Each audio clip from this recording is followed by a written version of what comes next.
بھائی کو چپ کرنا، جڑا بیمار ہو بھی چپ رہے، جڑا صرف دیکھنے واسطے وہ بھی چپ رہے، یقین ہے مصطفیٰ کے موقع میں ذکر بولا گا، نام اللہ تعالیٰ میرے راضی ہو جائے گا، وہ بندہ ضرور اپنی محبت اظہار کر کے ایک سارے مل کے آخو سبحان اللہ۔ حضرت جناب عمر بن خطاب نے قرآن میں کہا ہے آپ کی کیفیت بدل گئی، کیفیت کیوں نہ بدل گئی؟ میاں محمد بس رحمت اللہ تعالیٰ نے آپ فرماتے کی نے آپ فرماتے نے اے قرآن اے قرآن شیشہ ہو جڑا حق دی راہ دکھلاوے ہو جڑا سیدے عمل کرے سے او ستا اے جنت جاوے۔ سارے کرے گا سبحان اللہ۔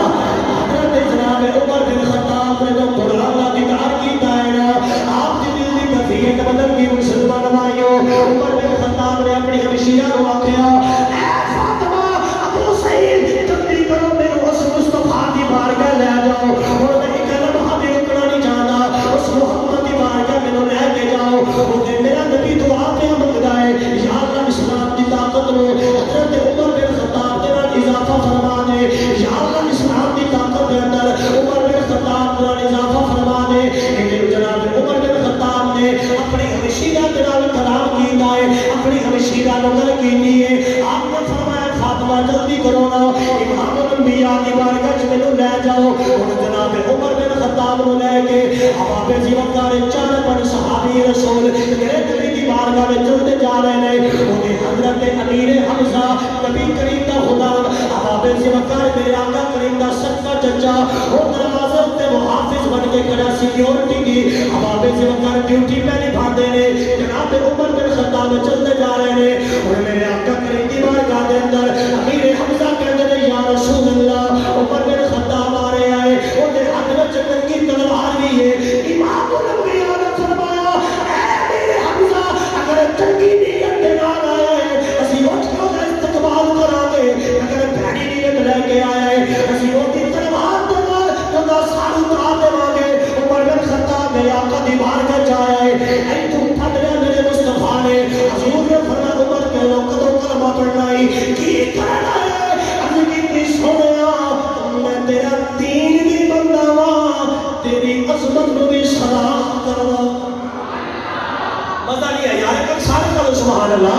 عمر بن خطاب کہنے لگے عرض کی یا رسول اللہ اے بازار دے قاتل والے آؤ، میں تہاڈے تے ایمان لے کے آنا چاہنا۔ حضرت عمر بن خطاب نے کلمہ پڑھے آئے، میرے آقا کریم دی بارگاہ وچ بیٹھ گئے۔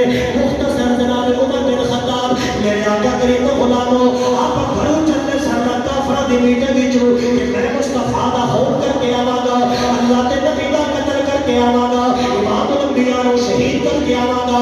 لیکن آؤ منظر کی ہے مسلمان بھائیو، اور مکہ میں کافر اس نیت تے بیٹھے نے، اس ارادے تے بیٹھے نے، اس تیاری وچ بیٹھے نے، ہونے مصطفیٰ دا سر آ جائے گا، اسی اٹھ کے جناب جشن مناواں گے۔ لیکن منظر کی ہے عمر بن خطاب میرے آقا دی بارگاہ وچ کہنے لگے اے بازار دے قاتل والے کہ اسی حق تے نہیں، کیونکہ مسلمان کعبے دا چھپ چھپا کے باتاں کرتے سن، اب آپ سے وقار کھلن کھلنا اسلام دا پیغام نہیں سی پیش کیتا جانا۔ حضرت عمر کہنے لگے یا رسول اللہ اے فرماؤ گا کہ اسی حق تے نہیں ہو؟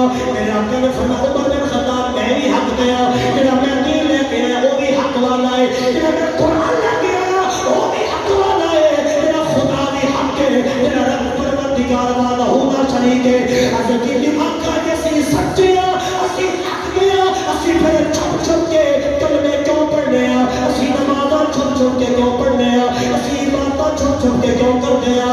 میرے آقا کریم فرمان لگے ہمیں تک اسی تناب جد ہونے ہیں۔ عرض کی یا رسول اللہ میرا حکم دے گا آج اسی کھل کی بات کریں گے تاکہ کفر پتہ لگ جاوے۔ آج عمر بن خطاب اسلام دا سپاہی بن گیا۔ سارے کرے گا تو سبحان اللہ۔